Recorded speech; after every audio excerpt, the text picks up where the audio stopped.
अस्सलाम वालेकुम। तोशाखाना केस और चेयरमैन पाकिस्तान तहरीक इंसाफ इमरान खान साहब की नाअहली।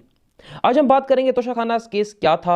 तोशाखाना से क्या मुराद है, किन कवानीन के तहत इमरान खान साहब को आज नाअहल करार दे दिया गया है। आज सबसे पहले तो ये समझें कि तोशाखाना से मुराद क्या है। देखिए, बीइंग अ प्राइम मिनिस्टर, बतौर वज़ीर आज़म, जब आपको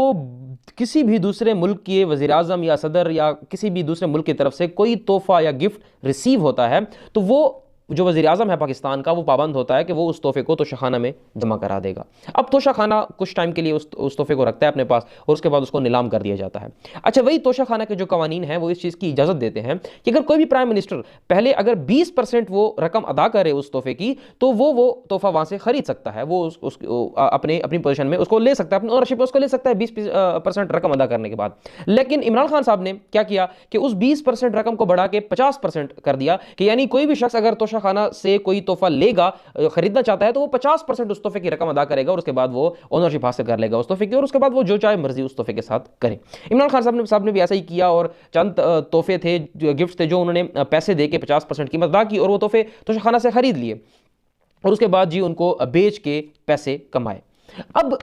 क्या ये रेफरेंस तोशाखाना का जो रेफरेंस था ये तो कानूनी बात थी, इसमें कोई इलीगल बात नहीं थी, फिर उनके खिलाफ रेफरेंस क्यों भेजा गया, उनको जो है नाअहल क्यों करार दिया गया, इस पर बात करते हैं। सबसे पहले तो आप ये समझें कि इलेक्शन एक्ट 2017 का सेक्शन 137 क्या कहता है। 137 ये कहता है कि हर एक MNA, MPA और सेनेटर पाबंद है कि वो 31 दिसंबर तक, हर साल 31 दिसंबर तक अपने तमाम तर असासाजात इलेक्शन कमीशन के सामने शो करेगा, यानी उनकी statements election commission of Pakistan के सामने रखेगा कि इस साल उसकी इनकम इतनी इंक्रीज हुई है, उसके एसेट्स में इतना इजाफा हुआ है या इतनी कमी आई है, जो भी सिचुएशन है, आप पाबंद होते हैं बीइंग MNA, MPA या सेनेटर, आप इलेक्शन कमीशन ऑफ पाकिस्तान के सामने अपनी तमाम तर स्टेटमेंट्स रखते हैं। ये 137 इलेक्शन एक्ट 2017 पाबंद करता है। और ये एक्ट ये भी कहता है कि अगर कोई शख्स अपनी स्टेटमेंट रिकॉर्ड नहीं करवाता हर साल, यानी के आखिर में 31 दिसंबर तक अपने एसेट्स डिक्लेयर नहीं करता, तो इलेक्शन कमीशन ऑफ पाकिस्तान जो है वो उसके खिलाफ क्रिमिनल प्रोसीडिंग्स, फौजदारी मुकदमा चलवा सकता है या हुक्म दे सकता है कि जी किसी भी सेशन अदालत में उस शख्स के खिलाफ फौजदारी मुकदमा चलाया जाए कि उसने ये एसेट्स जो है अपने छुपा के रखे हैं। ये 137 बात करता है, जिसके तहत आज फैसले में इस सेक्शन को मद्देनजर रखते हुए उनकी नाअहली हुई, तो इसलिए मैं इसको डिस्कस कर रहा हूँ। अच्छा, उसके बाद है 167। अब इसी ही एक्ट का, इलेक्शन एक्ट 2017 का जो 167, वो क्या कहता है कि करप्ट प्रैक्टिस। देखिए, ऊपर जो हमने बात की ना, अगर कोई बंदा अपनी जो एसेट्स है उसको शो नहीं करता तो वो करप्ट प्रैक्टिस का जुर्म करता है। हम उसको कहते हैं कि जी ये इस शख्स ने जो जुर्म किया है उसका नाम जो उसको जो डिफाइन किया जाता है वो करप्ट प्रैक्टिस के नाम से उसको डिफाइन किया जाता है। अब करप्ट प्रैक्टिस है क्या, तो वो 167 हमें बताता है कि अगर कोई शख्स या तो छुपाता है या कोई false statement election commission of Pakistan के पास सबमिट करवाता है। इसे इमरान खान साहब ने जो स्टेटमेंट्स सबमिट करवाई तो वो इलेक्शन कमीशन ऑफ पाकिस्तान के मुताबिक फॉल्स थी, झूठी थी। फॉल्स या फैब्रिकेटेड यानी झूठी, मनगढ़ंत स्टेटमेंट्स, ये छुपा के, फैक्ट्स को छुपा के जब कोई statement election commission of Pakistan के सामने देता है अपनी जायदाद के बारे में, अपने एसेट्स के बारे में, अपने माल के बारे में जो उसके पास उस टाइम है, तो जी वो जो होगा हमारे पास, अगर वो झूठी है तो वो करप्ट प्रैक्टिस के जुमरे में आएगी। ये बात उसकी करप्ट प्रैक्टिस के डेफिनेशन में फॉल करेगी। अब इसी सेक्शन का, इसी एक्ट का 173 सेक्शन जो इस फैसले में इसको कोट किया गया है, और वो क्या कहता है, वो कहता है कि जी आप जब मेकिंग और पब्लिशिंग ऑफ फॉल्स स्टेटमेंट्स और डिक्लेरेशंस, यानी कोई भी शख्स जो अपनी एसेट्स के बारे में स्टेटमेंट दे रहा है, जो इलेक्शन कमीशन ऑफ पाकिस्तान के पास सबमिट करवा रहा है, और वो उसको झूठी स्टेटमेंट सबमिट करवा रहा है, छुपा रहा है, कंसील कर रहा है, गलत तरीके से उसको पब्लिश करवा रहा है, झूठ बोल रहा है, तो जी ऐसे शख्स को जो सजा है वो अगला सेक्शन इसकी बात करता है कि वो ज्यादा से ज्यादा 3 साल तक की कैद उस शख्स को सजा के तौर पे और कुछ जुर्माना है वो भी उसको अदा करने का कहा जा सकता है। यानी ये सारी सिचुएशन है कि जी आप पाबंद हैं इलेक्शन एक्ट के तहत कि आप अपने सारे असासे हर साल जो है डिक्लेयर करेंगे इलेक्शन कमीशन पाकिस्तान के सामने, और अगर आपने झूठी या गलत स्टेटमेंट इलेक्शन कमीशन पाकिस्तान के सामने सबमिट करवाई तो आप जो है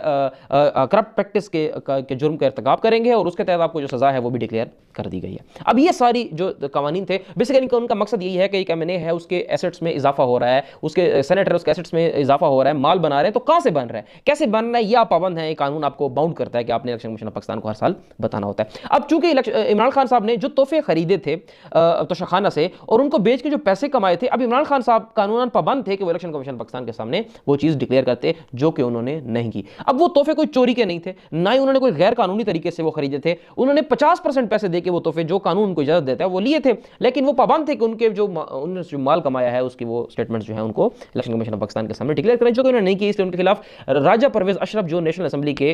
सिटिंग स्पीकर्स हैं, उन्होंने जी उनके खिलाफ एक रेफरेंस भेजा, जो कि हमारे बैरिस्टर मोहसिन नवाज साहब ने उनको परसू किया और आज उनको इस सारे सिनेरियो को माइंड में रखते हुए नाअहल करार दिया है। अब उनकी नाअहली क्या है, लोग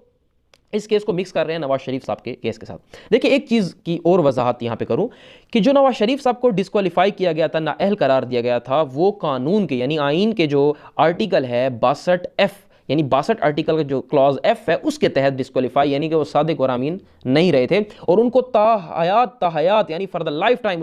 उनको नाअहल कर दिया गया, यानी वो कभी भी इलेक्शन में हिस्सा नहीं ले सकते। और ये इख्तियार सिर्फ और सिर्फ सुप्रीम कोर्ट के पास है। सुप्रीम कोर्ट अपने प्रीवियस फैसलों में यानी साबका फैसलों में इस चीज़ की वजाहत कर चुकी है कि इलेक्शन कमीशन ऑफ पाकिस्तान के पास कोई इख्तियार मौजूद नहीं है कि वो किसी भी पार्लियामेंट के मेंबर को डिस्क्वालीफाई करे, यानी इलेक्शन कमीशन ऑफ पाकिस्तान के पास ये इख्तियार नहीं है। लेकिन कानूनदानों के मुताबिक जो सुप्रीम कोर्ट का फैसला है, उनको कानूनदान जो सीनियर लॉयर्स हैं और सीनियर जो कानूनदान हैं वो उसको ऐसे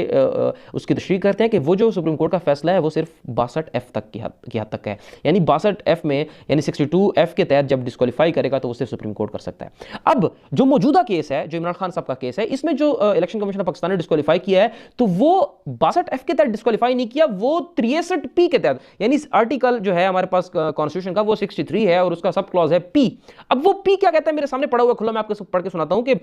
he is for the time being disqualified from being elected or chosen as a member of Majlis Shura, Parliament or of a Provincial Assembly under any law for the time being in force। What does it mean? इसका मतलब ये है कि जी उसको वक्ती तौर पे disqualify कर दिया जाएगा। अब इसकी तशरीह जो मैं अक्सर करता हूं या जो कानूनदान जो करते हैं कुछ, वो क्या कहते हैं, इससे मुराद ये है कि आप जिस असेंबली के मेंबर हैं तो आप अब उस असेंबली के मेंबर नहीं रहे, आपको वहां से हटा दिया गया, आपकी मेंबरशिप कैंसिल कर दी गई, लेकिन आपको ताहयात नाअहल नहीं किया गया। अब आप जब तक ये असेंबली मौजूद है, अपना टेन्योर पूरी करती है, आप इसके मेंबर नहीं रह सकते। जैसे ही नए इलेक्शंस होंगे तो उसमें आप पार्टिसिपेट कर सकते हैं। इस जो P है ये कहीं पे भी आप पे कदगन नहीं लगाता कि आप दोबारा जो है इलेक्शन कॉन्टेस्ट नहीं कर सकते, आप दोबारा इलेक्शन में पार्टिसिपेट भी कर सकते हैं, अगर जीतते आप दोबारा बन कर सकते हैं, यानी ताहयात नाअहली नहीं है। अब इसकी फर्दर वजाहत जो है वो सुप्रीम कोर्ट के जो अभी अपील दायर होगी तो उसमें फर्दर वजाहत भी कर दी जाएगी कि इससे क्या मुराद है, इसकी इंटरप्रिटेशन कैसे की जा सकती है, या जो अभी डिटेल फैसला आएगा तो उसमें हम देखेंगे कि जी इससे कितनी नाअहली साबित हुई है। तो जी इस सारे सिनेरियो को अगर आपने समझा है तो आपको एक बात समझ आ गई कि कोई चोरी का केस नहीं था, ना इसमें कोई चोरी साबित हुई है, ना इसमें कोई चोरी की गई है, ना इसमें कोई करप्शन की गई है। हाँ, इमरान खान साहब पाबंद थे कि जो उन्होंने लीगली पैसे कमाए थे वो पैसे वो डिक्लेयर करते, जो कि उन्होंने डिक्लेयर नहीं किए, जिसकी वजह से उनको 63P और जो मैंने इलेक्शन एक्ट 2017 के जो आपको कुछ प्रोविजंस बताए हैं, कुछ सेक्शंस बताए हैं, उनके तहत जी उनको नाअहल करार दे दिया गया है। अब ये आगे बिल्कुल अपील का हक रखते हैं, वो सुप्रीम कोर्ट जा सकते हैं, अपील करेंगे तो फर्दर जो क्या फेट होगा इमरान खान साहब का और क्या फेट होगा पाकिस्तान तहरीक इंसाफ का, वो हमें सुप्रीम कोर्ट के फैसले के बाद ही मालूम होगा। Thank you.